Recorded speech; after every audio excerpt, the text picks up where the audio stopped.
All right, good morning, everyone. Good morning.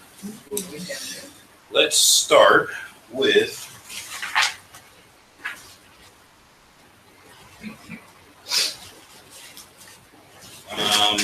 some quick recap. Someone read first Leviticus 10, 1 through 7. Leviticus 10, 1 through 7. Aaron's sons, Nadab and Abihu, took their censers, put fire in them, and added incense, and they offered unauthorized fire before the Lord, contrary to his command. So fire came out from the presence of the Lord and consumed them, and they died before the Lord. Moses then said to Aaron, "This is what the Lord spoke of when he said, 'Among those who approach me, I will show myself holy in the sight of all the people. I will be honored.'" Aaron remained silent. Moses summoned Mishael and Elzaphan, sons of Aaron's uncle Uzziel, and said to them, "Come here, carry your cousins outside the camp, away from the front of the sanctuary." So they came and carried them, still in their tunics, outside the camp, as Moses ordered. Then Moses said to Aaron and his son Eleazar and Ithamar, "Do not let your hair become unkempt, and do not tear your clothes, or you will die, and the Lord will be angry with the whole community. But your relatives, all the house of Israel, may mourn, for those the Lord has destroyed by fire. Do not leave the entrance of the tent of meeting, or you will die, because the Lord's anointing oil is on you." So they did as Moses said. All right, thank you. Okay, let's pick up now from verses 8 through 11. Someone read that for us, verses 8 through 11. And the Lord said to Aaron, "Do not drink wine or strong drink, you or your sons, when you go into the tent of meeting, lest you die. It shall be a statute forever in your generation. You shall make a distinction and recognize the difference between the holy and the common or unholy, and between the unclean and the clean. And you are to teach the Israelites all the statutes which the Lord had spoken to them by Moses." And Moses said to Aaron and to Eleazar and his son, who were left, "Take the cereal offering that remained of the offering of the Lord our God, made by fire, and eat it without leaven beside the altar, for it is most holy." Okay, that's good. All right, quickly, just as a brief recap, and we can just read these together. So in reference to Leviticus 10:1, let's look at Exodus 30, verse 9. Exodus 30, verse 9. Just really quick, we just want to get our minds wrapped around this burnt offering and incense thing before we move on. Chapter 30 is an altar of incense. Verse 1, "You shall make an altar to burn incense on. You shall make it of a cave." So there was a specific altar for incense. Verse 9 says, "You should not offer strange incense on it or burnt offerings, nor shall you pour drink offering on it." So on the altar of incense, which is made out of acacia wood, a couple of instructions in verse 9 of Exodus 30. Don't put strange incense on it, number 1. Don't put any burnt offering on it, number 2.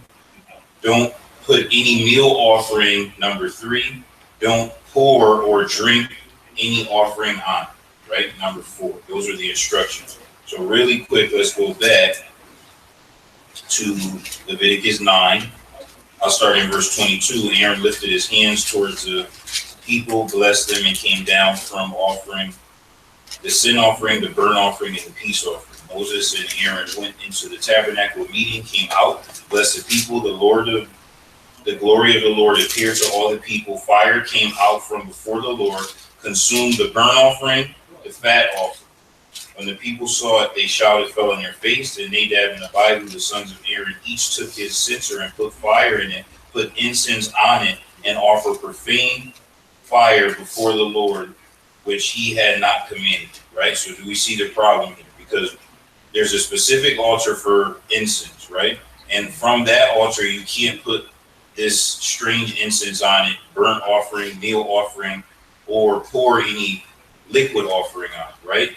And this thing, Nadab and Abihu in Leviticus 10 is mixing not only improper incense, but incense offering, bless you, with the burnt offering, right? And the fat offering that God's glory just consumed up, right? So this is a direct contradiction, right? We skimmed through Exodus pretty quickly after the Ten Commandments because it's so lengthy, but just to understand, these were the specific instructions. The other thing I wanted to relook at was quickly, we did this 2 weeks ago, Exodus 19. This is a general principle. Exodus 19, we'll start in verse 5. Exodus 19, verse 5 says, "Now therefore, if you will indeed obey my voice and keep my covenant, then you shall be a special treasure to me, above all people, for all the earth is mine. You shall be to me a kingdom of priests and a holy nation. These are the words which you shall speak to the children of Israel." So Moses came and called for the elders of the people, laid before them all these words which the Lord commanded them. Then all the people answered together and said, "All that the Lord has spoken we will do." So Moses brought back the words of the people to the Lord. And then let's drop down to verse 21. "And the Lord said to Moses, Go down and warn the people, lest they break through the gates at the Lord, and many of them perish. Also let the priests who come near the Lord sanctify themselves, lest the Lord break out against them." Right now, as a group, we have to understand that God said, if you keep my covenant, you'll be a special treasure to me above all the other people, of all the other races, nations in the world. You will be special to him because the world is his, right? Earth is his. You should be a kingdom of priests, a holy nation. This is what I want you to tell the people. Moses goes and tells them, they agree, right? God tells them, Moses, warn two groups of people in verse 21. One is the group, the entire people, not to break through. And then in verse 22, specifically the priests to sanctify themselves, right? And now let's go back to Leviticus, but chapter 9. This whole chapter we spent about 2 weeks going through that they actually followed that process. Remember, Aaron sanctified himself, the sons sanctified themselves, right? And they offered up the offerings for their sins before they even went to offering up for the people, right? That's the order in which God wanted things to flow. So when we get again to Leviticus 10, not only was it an issue specifically with the type of incense, where the incense was placed, and the mixing of different offerings that God told them not to do in Exodus 30, verse 9, but we also now have an out of order process of the sanctification of sin, right? Because they had been sanctified in chapter 9 of any wrongdoing that they were bringing to the table just as human beings, right? Even though they were priests, they were still human beings, susceptible to the same sins as everybody else. Once we get to the end of 9, they offer for the people, God accepts it, and everything is good. People are worshiping properly. Then they go back and offer up a sin that now is out of the order of the sanctification process, because first they have to sanctify themselves as priests, and then you work down to the people. Those are the instructions that God gave before even he gave one first commandment. Just generic, general instructions like, hey, if you want to be a part of my fold, this is how we're going to operate. And they agreed. They could have said no, but they agreed to that. So again, that's another strike against Nadab and Abihu, because this is the issue here. And then when we have the final thing is, but those who come near me, I must be regarded as holy, and before all the people I must be glorified. This is what we talked about last, right? The final issue was, not only was it the issue with when and where and what type of offering, was not only the issue of the out of order of sanctification by bringing sin into the worship after, but it was a bad example to the people, right? And it's showing an irreverent nature to God in front of everybody, right? And that's the quote that Moses is saying. And Moses is telling Aaron, this is what the Lord spoke. Now, it's interesting too, in verses 1 and 2, when we had the sin in verse 1, Leviticus 10, God's reaction in verse 2, the fire devoured them, that Moses didn't have to wait for God to talk to Moses to go back to Aaron. He immediately said, this is what God was talking about back in Exodus, remember? Because God and Moses have a unique relationship, right? One-on-one, right? Figuratively, God said, I speak to Moses face to face, not like the rest of you. The rest of you will talk to Moses, right? So he and God already have a good relationship going up in terms of instruction. He spent 40 days up on the mount and just various interactions with God. So he knew full well in this instance what God's response meant, right? Like think about the parables with the disciples. They said, hey, you're confusing us. What does the parable of the sowers mean, right? This incident when God's glory, fire came out and it killed these people, he didn't have to go to God and say, hey, why'd you do that? Or what did you mean by that, right? He immediately said, this is what God was already talking about, right? And that's interesting. And then Aaron held his peace, even though as a father, we talked about this, even though obviously this was emotionally distraught to him, he kept his peace because he also knew full well who God was, what he was capable of, and what he meant. And we talked about this with the golden calf, right? So that's that. Then we talked about verse 4, the other relatives had to be involved. In verse 6, again, this is Moses' instruction.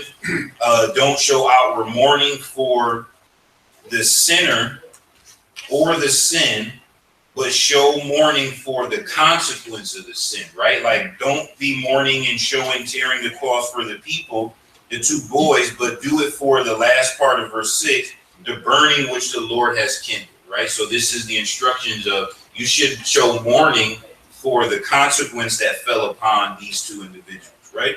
And then they had to stay in the house, don't go to the door, don't go out from the door of the tabernacle of meeting because you'll die, for the anointing oil of the Lord is upon you, right? Remember, they were still, those individuals were still anointed, following a specific process. So this is disrupting worship, right? So just as a caveat into our worship service, that's why I try to maintain, especially for the men, right? When you're in worship service, men have to be alert. If something were to happen and we're praying and somebody pass out, we're not going to disrespect God, who already know why and when that person going to pass out, and interrupt prayer out of order. We still going to say, in Jesus' name we pray, amen. We're not going to get riled up like, oh, what happened? That we start losing our consciousness of God already knew what these boys were going to do.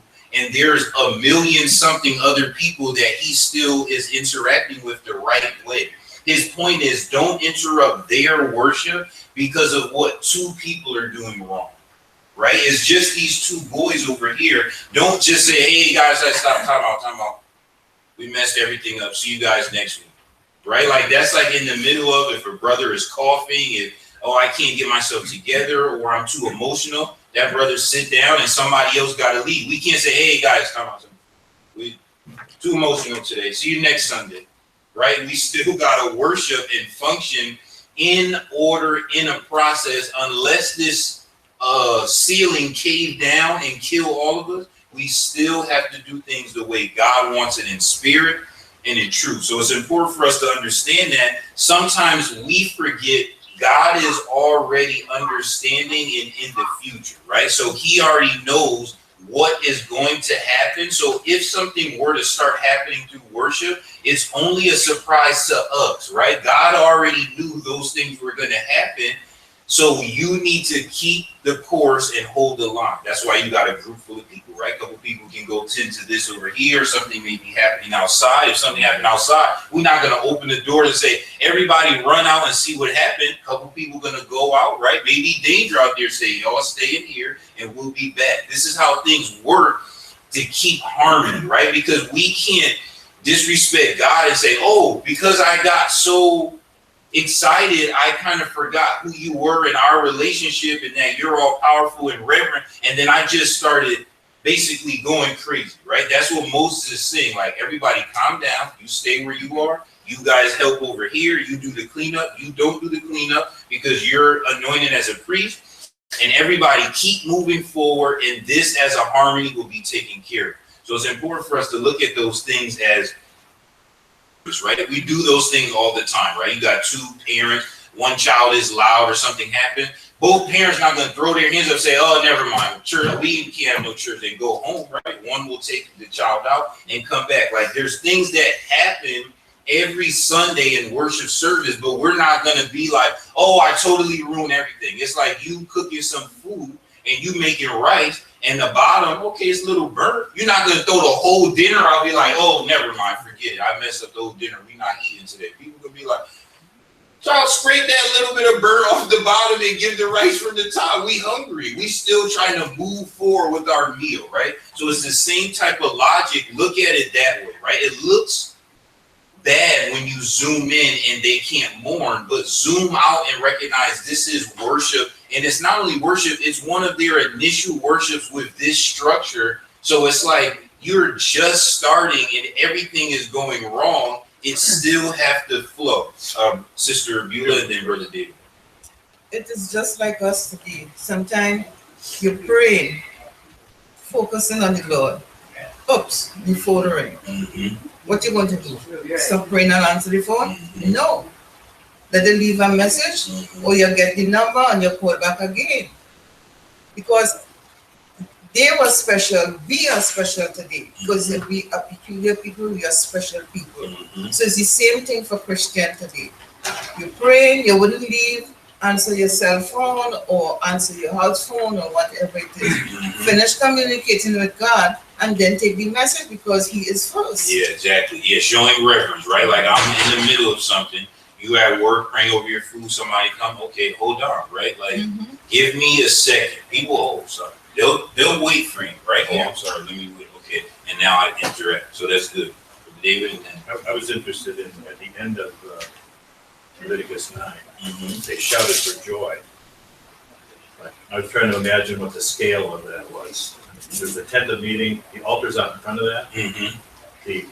The presence of the Lord was a pillar of cloud Mhm. somewhere there. Yep. Imagine what the scale of that might have been. Mm-hmm. But in front of, beyond that is the encampment. Yeah, which is about 1 million people. So imagine 1 million people shouting, and it's like, 100,000 football fields.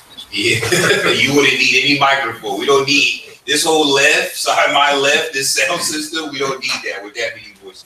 But yeah, no, that's important to see. Like, so imagine now, to David's point, zoom out. Like, let's zoom like we're from God's view. We looking down. 1 million people, right? Let's just say that's worth 1,000 rows back, right? 1,000 row back. I don't even really see what Nadab and Abihu was doing, right? Like, I'm probably on my face already, right? Didn't it say they shouted and fell on their face? Yeah. But the point is, word would get back to that 1,000 rows. So when we look at the verses saying, keep going with the worship, we understand because the people way back, if they were to jump up, say, hey, stop, everyone will be like, what happened? Right now, it disrupts everybody. We're not talking about 10, 30, 40 people. We're talking about an entire group of men, women, and children, a nation of people. So on that scale, now we understand harmony. So let's think about really quickly a worship service, right? 50 people in here having worship. 1 or 2, there's a problem. People in the back may not even see what is literally happening on this front row or vice versa, right? So to disrupt the entire worship, say everyone, stop singing. Here's what happens. It disrupts the flow, right? Now you think of even larger scale with all God's local congregations making up one body, right? All the congregations in the world that are worshiping in spirit and in truth that make up one body. Look at on that scale, right? I'm looking for worship. Everyone worship. Don't start doing things that's going to impact this congregation and that congregation. And like a dominoes effect, everybody's worship is collapsing. You got to stay focused. There's a time and a place. Ecclesiastes spent a whole chapter on there, right? There's a time and a place. Sometimes it's not the time or the place to deal with the conflict, right? Sometimes you say, oh, we'll deal with this later, or we'll deal with it in a different way because we're out. Mom? I think one of the things it shows is the order of God. Everything that God has established has order to it. And it also shows the priority. So it was most important for God for the folks there not to. He didn't want them to mourn and to wail. What was most important? It's really, so sometimes we're so accustomed to doing the same thing, we forget how important it is. We are so accustomed to taking the Lord's Supper every week, we forget that costs blood, the life of Jesus, because we're just in the habit of doing it. And I think here God is showing that this isn't important. I don't want you to mourn. You know what? Mourning, it's done, right? But what's not done is the plan that God had for them, and that's for them to carry on, and also for the people that was there that saw it. They all saw it. They all been down. But that prioritizing what's happening, the importance and the reverence of God is second to none. And no matter what happens, even death, because some of us, right? Sometimes it is death. You know, when someone dies, a loved one, we walk away, we curse God, we don't participate, we don't come to church, all of those things. That's not important to God. That person's life is over. God has already called them. What's important for us is to continue on our journey, right? And hope that we're going to make it and that we're going to get there. So that reference, that prioritization is very important to God. Plus, we got to think of it this way from God's point of view. Think of it as a parent, right? As a parent, when you discipline your child, you want your child to come back to the dinner table. Why? Because them crying in the corner not doing them any good. All it's going to do is make you more upset that they still that upset. So it's in your child's best physical interest to stop crying and come back and operate as a family. Am I lying? Because you don't want to hear crying for the rest of the night for what they did wrong. Now they disrupting you, right? So you're going to be like, look, stop all that crying. You had a couple minutes, right? You not dead. That spanking did not hurt you that bad. Stop and get back to functioning as a child in this family, right? Because you're trying to bring back harmony, and you know overall the love is still there, the nurturing and the parent to child, mother to child, father to child connection is still there. So if the child wants to be, hey, I'm gonna take this discipline and run out the house and never come back, it's only gonna hurt that child's future, right? This is just logic. So God knows, Aaron, you still on this side of the living, right? Me and you still good. So you need to come back here so I can comfort you, because in the New Testament, we know Jesus has the peace that passes all understanding. So when you're mourning, to stay out from God mourning is not going to do you any good. All you're going to do is cry so much, you heave in and you pass out. And when you wake up, the problem is still going to be there. You can't keep doing that every day, crying and passing out. God is like, you have to get back into a spiritual routine. People don't believe God. So then they go to psychologists that tell you, hey, you got to get on with your life. You got to get a hobby. You got to do this thing or that thing, right? If you lost your job, man, dust yourself off. You got to get a new job. You can't stay in that situation, because psychologists knows your mind will break, right? If you stay in that depressed mode, it's a decline and nothing will start mattering. You'll stop eating. So physically you'll be deteriorated. And some people literally have died of a broken heart because they allowed their emotions to capture their physical and both break and just pass away, right? So what we have here is a transition from, this is a bad thing, right? This thing happened. Everybody's seen it. You know how church people talk. Every tent gonna be buzzing about it. Right? So don't make it worse by visibly walking through the streets with clothes torn and ashes on your head and everyone like, oh, look at you, I'm feeling so bad, right? Like when you're going through a bad thing, the last thing you need, some people want, the last thing you need is pity, right? Some people want a pity party, but pity just make you feel worse, right? Like, oh man, look at me. Like you looking at it as, oh, attention. But no one is actually helping you not feel bad. Everyone is just saying, oh, I feel, look at that, feel so. Look at you. Man, that's tough. Look. Man.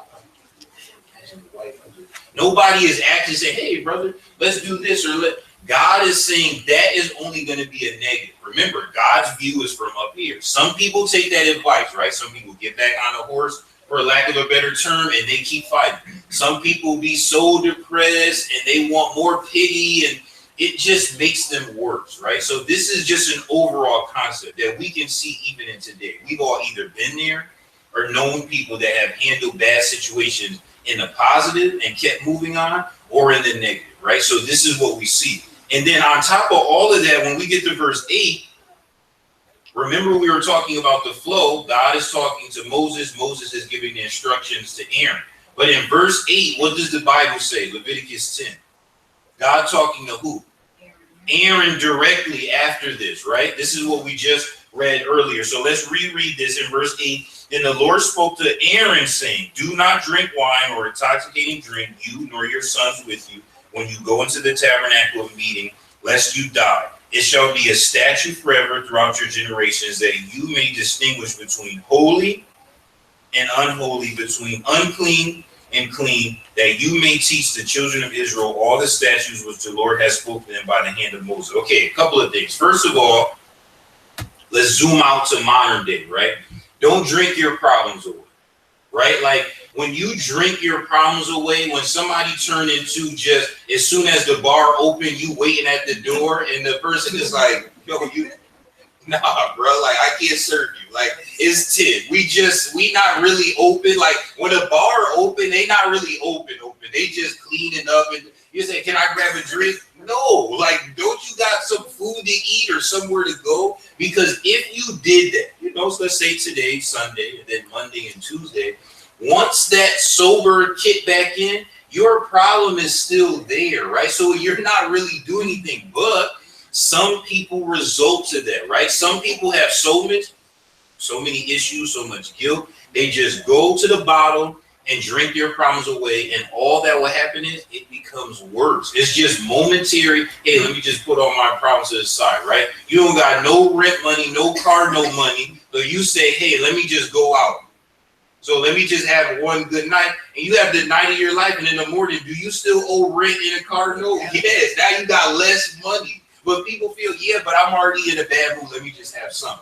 This negative lifestyle we have seen either in the media, celebrities, people we know, or ourselves, where this is detrimental. People have literally died from going down this sort of path, right? So the interesting thing about sin is, as an overall, it can and will literally kill you in the physical, and we know it kills you spiritually, right? That's why it's important for us to understand that when we as individuals are telling each other specific things not to do, even though in the moment it feels good, overall it will kill you. That's the part that people don't really realize, right? You know that a life of drinking will end your life quicker than not. This is a fact. Whether you struggle with drinking or not, we know this is the truth. We also know people that drink their problems away become more depressed. These are facts outside of any religious structure. You can go start talking to doctors or psychologists. So these things are already out there. But people zoom so far in and get lost in what they're doing and forget there's overall consequences to their life. Just like a lot of addicts, when they come out of that addiction, their body physically is still not right. Their mind may be right, but their body is like, hey, but it's too late. We've taken our years of abuse. We only got a little bit of time left, right? These are just facts. So that's the first layer for us, our modern day application is when you have bad things going on, as hard as it is, you have your mourning and your grieving period. Try to take a step forward and start moving on. Don't resort to pity party and don't resort to just drinking your life away because it'll just be an overall negative. Okay, now let's zoom back into specifics. So we're back into worship and their form of worship, right? So when we have their priests in the tabernacle, this should make logical sense, right? Hey, don't drink on the job. Now, there was a time in America where you could drink in an office, right? In the 50s, you could drink, you go into executive office, they had file cabinets of liquor and things like that. Why do we not do that now in 2016, right? Why do we not have drinking in the workplace in America where just about every single business or office structure throughout the United States say, hey, don't smoke and drink inside the building. Why? Forget church. Just think logically, because just 60, 70 years ago, there was a time where that was not only okay, it was accepted and promoted, right? But no longer we say, no, you can't work and drink, right? Well, who? Well, just about everybody but bartenders can't be working and drinking. Just start naming some jobs. Why? Why would those things change, Mom? So one of the things, can you imagine in the business, first of all, the alcohol will alter your judgment and your thinking. That there lies a problem, and not to mention your behavior. So you could potentially, in a business environment, give away the entire company, right? You can become belligerent and start fighting people. The company is paying you for sitting there, or should I say sleeping there, nodding off, right? Because like you're calling them hello, and they're asleep, so you're paying them for no work that's being done. I mean, so when it is not a win-win situation. That is the worst thing you can do. We terminate people for that. If you're drinking on the job, you're making commitments and promises that you can't keep. In the moment, it sounds really good, right? Yes, I can do this, I can do that. Not even thinking about what is actually sometimes when I call these 1-800 numbers for service and stuff, I think some of them are drinking on the job. Because they make promises and someone else gets on the phone the next day, you go back, they're like, oh no, we can't do that. Oh no, I don't know what they're talking about. So your judgment is skewed. You're not thinking clearly. Your behavior is altered. If your employer is paying you for a job really that you're not doing, you are upsetting the customer, but whoever your customer base is, it's a problem. Unacceptable. Good. Thanks, Michelle. Well, let's see. Soon do what she was saying. And then another company wouldn't take you serious anyway. They say, well, I don't do business with them. They drink over there. They smoke over there. So I can't trust anything that they do. Now you're opening up yourself for sexual harassment. Somebody may say something to an attractive person that they may not have done prior to that. Yeah. And it's just not serious. You can't conduct a business. You can't trust that the business is going to go the way it should go. Good. Well, look at the things that have changed since then, back in the early days when they were drinking until now. Now it appears that the modern people now can't handle it under no level whatsoever. I mean, it's just total destruction, drinking, in the workplace. So that means anything goes. There's no recall or no recourse for their actions. And people go to the extreme now. They ain't gonna just take a nip. They're gonna be like, woo. It used to be sociable then. Now it's crazy. Sister, and then uncle, and then David. Yeah, don't forget the cost to the company. You become a liability because of the health costs. Yep. The insurance costs. You're sick. I mean, all the illnesses that are associated with drinking and smoking. Yeah, I think the lawsuits now way different than 70 years ago, right? Like if you got into anything, like some policies for work or even driving, if you were to get into a car accident to or from work, and the other person got wind that you were drunk, they know you got no money. They're gonna sue the company and be like, how could you allow that person to have left the job drunk? So that's good. Don't be having a bad morning, a mid-morning. My mid-morning is at 10. Now, if your boss is on your case asking you to do this and do that, and let's say your computer go haywire, now you're aggravated. First thing came to your mind, oh man, I need a drink. You look towards everybody in that cabinet is over there, you're going over there.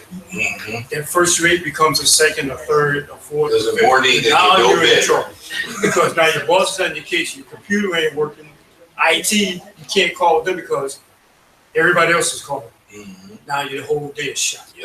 Yep, that's a good point. David? Just David? Yeah, you. So my grandfather worked in a foundry. He made steam locomotives and parts. And in those days, late 1800s, this is probably led to prohibition. All the guys hired a kid to keep their beer bucket full all day long. They drank all day long. That's common practice, and that improves productivity. So now think about if you would want to get out a play, if you thought the people making that play was drunk the whole time they was making that play, you would expect to look out the window and see duct tape or something wrapped around the wing, right? So yes, times have definitely changed, right? Times have definitely changed. The other thing that has changed between 70 years ago or 100 years ago or now is the view of alcoholism, right? Medical community view alcoholism as what? A disease. But years ago, if you sound alcoholic, people say, what is that?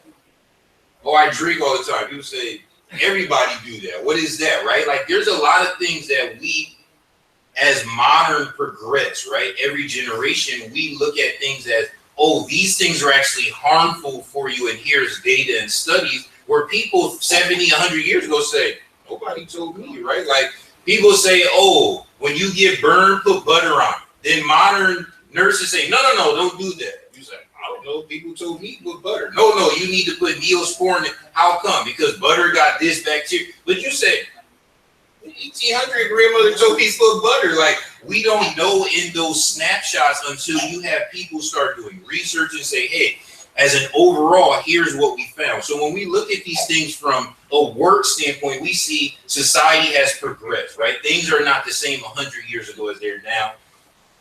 If people found out that you had, and people do this at work, right? People got their coffee, they just put a little nip in there.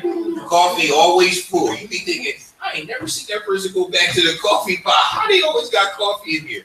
Try that coffee start out black in the morning and then it get light.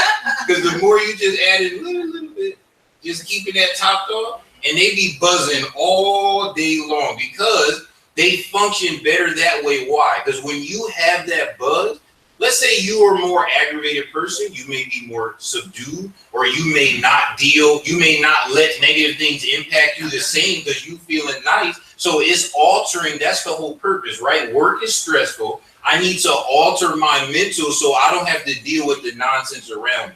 The problem is you don't have any way to control that, right? Like that's the problem with being drunk on the job. It's like trying to grab water in the pool, right? Like you can't control it. Once that water starts flowing, it's everywhere, right? And once that buzz starts kicking in, then it's out of your own control. Even though it's your physical body, you have no control over it. Like we talk about lawsuits, death, injury, fire, anything could happen on the job being intoxicated in a secular situation, Mom. Yeah, I used to work with someone who drank on the job. So I was very young and I didn't know, right? I didn't know that. I just thought they sweat all the time and so here in the towel, right? I'm like, wow, that person is always hot, so, in my early 20s, I don't know. And so, but they were like so productive, right? They were like always buzzing around, sweating, just like profusely, just sweating all over the place and drying off with the towel and just running. And as naive as it was, I thought, because the scent, right? Because one thing about drinking when you're an alcoholic, it gets in your pores, right? It's like a cologne. It becomes your natural cologne. And it doesn't. Just wake up, smell it. Yeah, but it doesn't smell so good, and other people smell it, right? So because you're accustomed to doing it, you don't smell it. It's like smokers, right? Smokers don't know when they smoke all the time that they smell like smoke. Yeah. But when I walk by someone that smell like they smell like smoke, I get the whiff, right? Just like somebody coming in here drinking, right? So I'm just saying, if you're drinking in the morning, I know you're drinking because I smell it, right? Some people get excited. What is it? Somebody got something. Their mind gonna remember the shit. Yep, go ahead. Yeah, exactly. So I didn't know, but I would smell this smell, and at the time again, so I thought, wow, they have a strong mouthwash, right? And so I know it's silly, but I thought it was mouthwash, and I thought that this person was just a really good worker and sweating all the time. Now I don't know if there was errors or mistakes they did, and we didn't have the same reporting structure, so I don't know. And it wasn't until someone said it to me. But it's amazing how, and even people knowing about it, so God says don't do it to Aaron's son because they're going to die, right?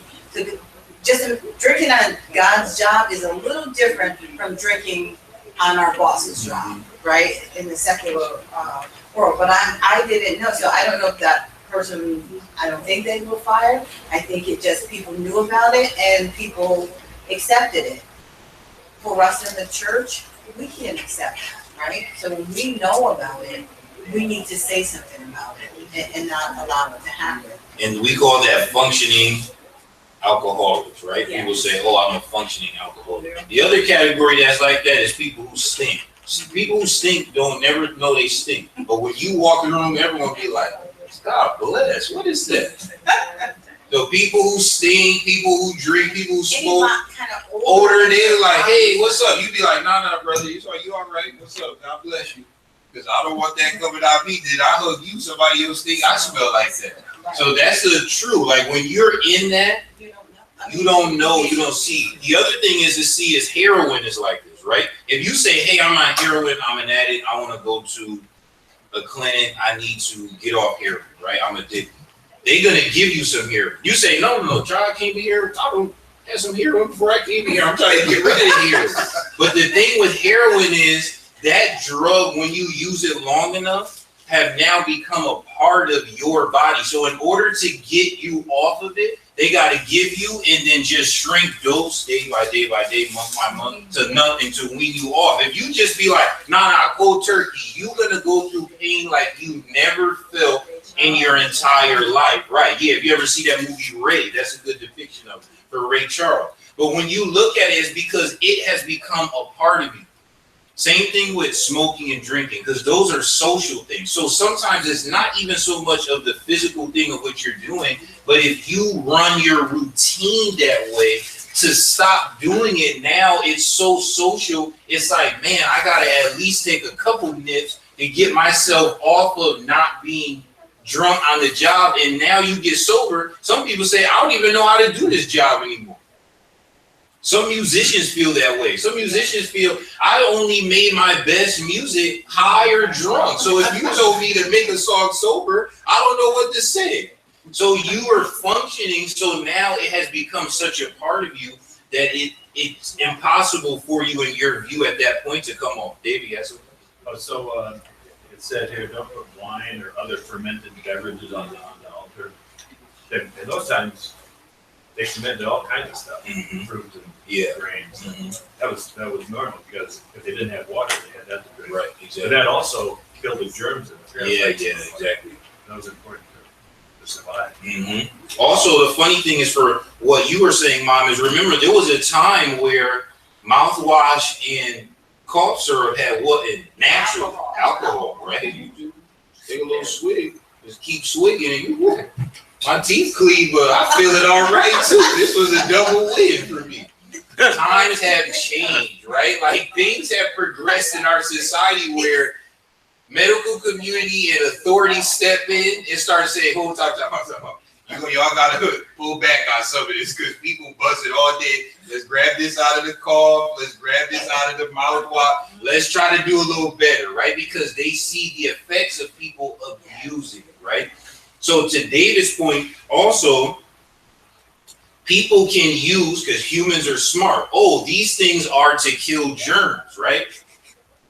And I'm sick. So let me just, all these people coming up and the animal blood and all this stuff, like, it's probably, I don't know what bacteria is, but I feel like in the future, they're going to invent bacteria. I just feel sick. Let me just take a little cleaning swig, right? People going to try to rationalize those sort of things. On a spiritual level, when we look at these things, right, you cannot have a brother touch any podium drunk on worship. Like, first of all, just think logically of singing, right? If you have or have ever been around people drunk singing, first of all, you can't get them to shut up. That's the first part. Because people love singing, and when you out and that song come on, the congregation gonna be like, is this song over yet? And you'll be able to tell they're drunk, because the first thing a drunk song leader gonna do is do what? First of all, a drunk song leader need this, because people out when they out drinking, they already interacting. If you was to give them a mic, they'll be like, "Ooh, child, I'm in it now. Now I'm ready to go." And that brother gonna be hitting it. You can think to yourself, What's wrong with them? Because they're and think of sermon, drunk sermon, right? You talking about this scripture, even a baby will be able to be like, what are you talking about? Because drunk people make little to what? No sense. They'll start talking about all this, and that's why I told you in 9/11, Bush did it, and this thing. You'd be like, what are you talking about? Like, we just drinking. Stop with that nonsense. And they'll start going on all these tangents and this thing and that thing. And usually when they start doing that in the middle of that, what do? And you're going to be like, what is wrong with you? For no reason, some childhood memory that you had that you detrimental to your soul, and now you cry hysterical. Think of that all here. What would the rest of us think sitting here? Be like, so scale, million something people, right? They can't do these sacrifices, right? God said to priest. So they're waiting, just like the rest of us waiting, right? We can't serve ourselves. We waiting for the Lord's Supper, waiting for the good word, waiting for a song of prayer. And we keep waiting because nothing but nonsense is coming from the podium this way. It wouldn't make any sense, right? We don't got to talk about our thoughts on it or if we think it's wrong. Just think overall, right? Would any religious setting with the person conducting it drunk as a skunk make any sense? Think about it. Like, just logically, right? It's like the teacher up there drunk, you know, child gotta get an A today because this teacher's so drunk, they can't even understand if I wrote the wrong answer. We understand that in terms of overall value, right? So when we look at it, may seem comical, may seem like a kid used to say back in the day, I mean, no duh, like why would you be drunk as a priest? But if you think about it, some people struggle with whatever they struggle with. So God being God say, for the people who are lush heads out there that's going to want to drink as a priest, don't be drunk as a priest, please, because you're going to die. We can zoom out and be like, why would he say that? Which was the question, right? And we, like we've been doing for the last several minutes, we can think of a lot of logical reasons why this would not make any sense. Another reason why this won't make sense is they're dealing with what element? Fire. Right? If you had drunk in a fire, first of all, alcohol is what? Flammable. That's the first part right there. But if you have somebody drunk playing with fire, you have a lot more Nadab and Abihu because that fire will start snatching everybody up. Because you so drunk, you don't have control over your what? Faculties. And you knock the burnt offering over by accident, the fire go out, and woof. See, like, think logically, this don't really make sense. Like, this is actually a hazard. Like, we start talking about lawsuits and things like that. They're actually dealing with some things that you need to get a good night rest and be as sober as possible to be a priest in Leviticus chapter 10. So that's the concept. Any comments or anything? But the same applies to us. We need to be as sober as possible, right? The same thing. And so I thought about the Lord's Supper, and I thought, so what would happen if it were full of wine? We have men, I'm just saying, no shade to the men, but probably signing up, running, right, to be on the Lord's Supper table. Well, first of all, people will want double. You would have two cups. Wait, so we've People got. do like this.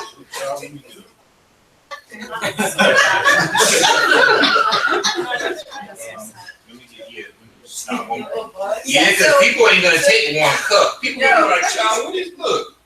Anyone who drink what is this gonna do? You need to add this up to get at least a little in you, a tiny bit of just a little bit. So the last row would never get no communion. Because first couple rows, first of all, this first couple row be packed. They'll sit on the computer because they thinking I gotta get some of the Jews. Good. Go ahead. No, but I thought that, first of all, men, they would be signing up because, of course, they're in control of it, right? And they're going to clean it up at the end. And then those of us in the audience, like you said, we'd be taking multiple, right? Because it would just take more than one. So, that was just. Sometimes we don't give God credit for being logical, right? We look at it as do's and don'ts. Hey, no fun. God don't want us to have fun. Think logical. right? It doesn't make any sense in terms of the harmony of interacting with people to be intoxicated. It just doesn't, right? We can't think of any good coming out of this. We list examples from the world, we list examples in their worship, and we listed examples in our worship. Give God some credit for thinking past them to say, hey, for those that struggle with this, right? Not making fun of them, not condemning them, saying, hey, this is going to kill you. Don't do it. We never give God credit for saying, hey, don't do this because this will happen to you. He could just let you do it and then take your life, be like, aha, stupid. You should have never knew not to get drunk playing with fire. He is the God that is the ultimate parent that will be like, don't touch that, it's hot. Instead of waiting for your kid to touch it, who don't have no concept of what hot is. That's a bad parent. Bad parents say, look, about to touch it, look. While the child is crying, what parent would act that way? You would say, sweetheart, no, don't touch that, it's hot. That child don't know what hot is, but you do. God knows the outcome of what these things would be. So in Exodus, he said, don't mix that incense with the burnt offering and the food offering and the drink offering. He told them in advance. It's not like he waited for Nadab and Abihu to do this thing. The same thing with this drunkenness, right? Don't mix social and spiritual, right? Because he said people got to know it's a difference between holy and unholy, clean and unclean, right? It's a difference between Friday night and Sunday morning worship service. There has to be a difference. That's what God is saying. We cannot interact in this room the same way we're going to interact at a bar on Saturday night. How? God is saying, I'm not in that scene. I'm trying to get some spirit and truth in this setting. Time and a place, right? There's a time and a place. You are now in a different state of mind. Let's function differently in this setting. That's what all he's saying is right here. Is it bad? Oh, God don't want me to have fun or this thing. It is overall logical and it makes sense. Okay, let's close here before we run out of time. Let's have a word of prayer as we transition. Heavenly Father, we thank you for this beautiful and blessed day. Thank you for giving us opportunity to study a portion of your word. We're happy, dear God, that we were able to get here safely this morning. For those that are still traveling, as we transition over to worship service, we ask that you be with them without the loss or harm of any. Guide, guard, and keep them in their journey. We ask that we're able to have a worship service that's a sweet-smelling aroma in your throne room. Pray that we're able to worship in spirit and in truth. All praise and glory to you forever and ever. In Jesus' name we pray. Amen. All right. Thank you for all of our Bible readers and those who had comments.